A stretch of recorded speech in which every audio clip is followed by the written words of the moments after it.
asked was, what were the burdens and blessings of birthing the movement? In the beginning, the biggest burden was how many hurting people we attracted. Many of these hurt people wanted to be involved, and they brought their hurts into our organizational meetings. They were hypersensitive. Some were angry, and they brought that anger into our meetings. That often made it difficult to get things done. But we had no choice but to deal with it. We did lose some of them along the way. The blessings of birthing the movement were Jeff, Ruth, and Phyllis. These were three exceptional people steeped in Lutheran theology, had worked through their hurts and pains, were certain of who they were, and had supportive parents. I have often said many, many times over the years that we were very, very, very lucky to get these three people as our poster pastors for the movement. Okay. So, burdens, blessings, gifts, and struggles. It seemed like this struggle, this experience, gave us all the opportunity to stand against something that had embedded itself into the bureaucracy of the ELCA, and that was the conscription of celibacy, which is an unconfessional idea.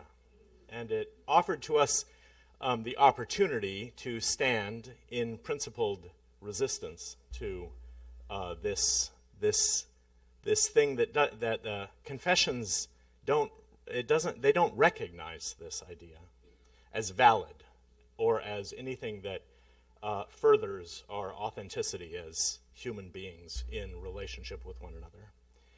So around this idea of principled non-compliance, we were able to build a movement of resistance and claim together our common idea, our common humanity, which was it was a Reformation community. So the blessing for me was remembering that, you know, this Reformation that we're celebrating in 2017, it's not nostalgia. It's not something that happened 500 years ago. It's something that we have to vigilantly claim all the time as people who are part of this community, reminding our church and the bureaucracy what it means to be Lutheran, what it means to be reforming, and what it means to live in resistance. I too will start with burden first. The burden came really quite quickly when the congregations were charged and then brought to ecclesiastical trial 6 months later. The burden was, how do we represent all these voices across the country? And we were hearing from them by mail and telephone. How do we represent these voices that have not been heard and so desperately want to be heard through ours? And I just felt overwhelmed by that burden. But before the day of the trial, which was open, a journalist came up to me and she handed me a chip. And she said, "This is a piece of the Berlin Wall. I want you to have it because I think that's what you folks are all about, tearing down walls." And so the burden became the blessing. And it was confirmed in our service of ordination with the voltage of all those hands, thousands gathered in person and at a distance. But the voltage of their prayers and their hands weighted on our heads and shoulders in blessing. We knew we had been blessed, and we couldn't get out of these calls. If you continue in my word, you will know the truth, and the truth will make you odd. That's a Flannery O'Connor quote. Isn't that great? Of course, quoting John Boy, of course. It is a blessing and a burden to be odd, to be out of step with society, to have a freedom that can create a distance that is both critical and creative. I remember walking down a hallway at a church-wide assembly with Ruth, and we saw a clergy acquaintance that we had known for several years, and walking toward one another in the hall, she suddenly pivoted and walked right away because she didn't want us to possibly greet her, that we knew her. I remember when we were invited and then disinvited to speak at events. The most dramatic one was when Ruth introduced us as a couple to a seminary professor who said, "Oh, I know exactly who you are, and I despise everything you stand for." Good to know where you are in the world. The truth will make you odd, and it will set you free. You're free to see just a glimpse of the oppression that I am blind to most of my life for who I get to be. Just a little glimpse I get to see. Jesus saw it all the time. He recognized outcasts. He was the one who would see if you had a willingness and an openness to wholeness, he would draw you in. The burdens of this journey have been when freedom has asked me to move beyond my comfort zone, to keep going, to try again, to not grow bitter or weary, because oddly, the truth sets us free. Freedom from, but mostly freedom for.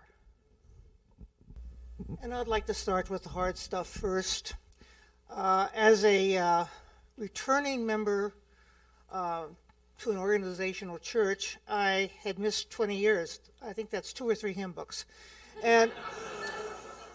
But when I came back and we began to work, I was appalled at the duplicitous resistance that we were encountering.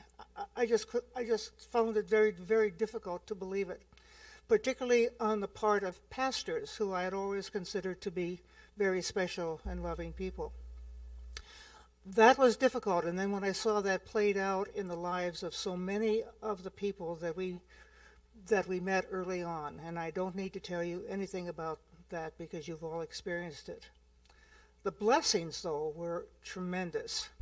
For me, it was, in a personal way, the development of relationships of people with such a commitment to the gospel, to living out the gospel, to transforming in every way we possibly could that which was in front of us that were obstacles. The solidarity that we developed, and then as we began to know candidates and pastors, has been just always with me. And I give God thanks to that. Truly, this movement has been a transformation in my life, and I constantly give thanks for that. I guess I'll start with the burdens as well. I agree with everything everybody has said. The other burdens, I think, and these aren't complaints, the work was sometimes really hard. It was just hard. We were creating new things. We were responding to emergencies and crises. And many of us had full-time jobs, family commitments, faith parish obligations. So you wouldn't know this maybe, and maybe you don't want to know, but a lot of this, at least initially, was done in evenings, weekends, lunch hours, vacations, putting it all together. And so there were times when it was hard. And I do carry with me, I don't know if I'd say it's a burden, but I do carry with me the memory of several of the people who were very early in this process, became poster pastors for LLGM. And there were a lot of those casualties. And so we carry, nobody was coerced to do anything they didn't want to do. But when I think of the things that some people did for the sake of the movement back then, it's very meaningful. In terms of the gifts, oh my God, the biggest one is the friendships for me and that we developed, not just at St. Francis, but with this group of people. Although you should hear us when we're not giving prepared remarks.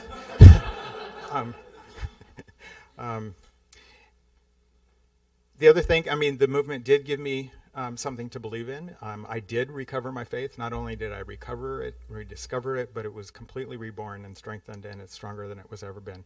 And this movement and this work gave that to me. And then finally, I learned something in that process. It's the concept of borrowing faith. You know, there are times when we are discouraged or down or racked with doubt. For me, it was doubt. And I didn't know what to do. I've discovered that when you have, in a situation like that, you can borrow faith from somebody else. You can simply go to them and ask them to give you some of theirs. And the converse of that is also true. When you are feeling really strong in faith, you can simply lend it to somebody else for a while, and that will carry them through. It's a real blessing. Well, it seems that we're starting with burdens, so I will start there. Like Maury, one of the hardest things for me was watching people in the ELCA hierarchy who were unable to move past the formal rules that they had set up. And they couldn't see that they could go where God's justice could be done. In the early days of the ECP, it was a time when not very many people were out. And it was very difficult when, as the chief bureaucrat, I was receiving inquiries from people who weren't ready to come out but wanted support in learning to do that. And I had to tell them, well, I'm sorry, ECP is for people who are out. And so after a couple of years, I finally talked some people into taking on that duty, which I understand is happening now again, to be available to people who are coming out. So that lifted that burden. There have been so many gifts. Part of it is seeing where we have come from the simple starts that LLGM and ECP. ECP started as 7 people in Jeff Johnson's living room. And look where we are now. The biggest thing, I think, for me was seeing people get to be ordained who thought they would never be able to. And that's been great. And I've gotten to know lots of fabulous people, and I'm still meeting more and having lots of fun.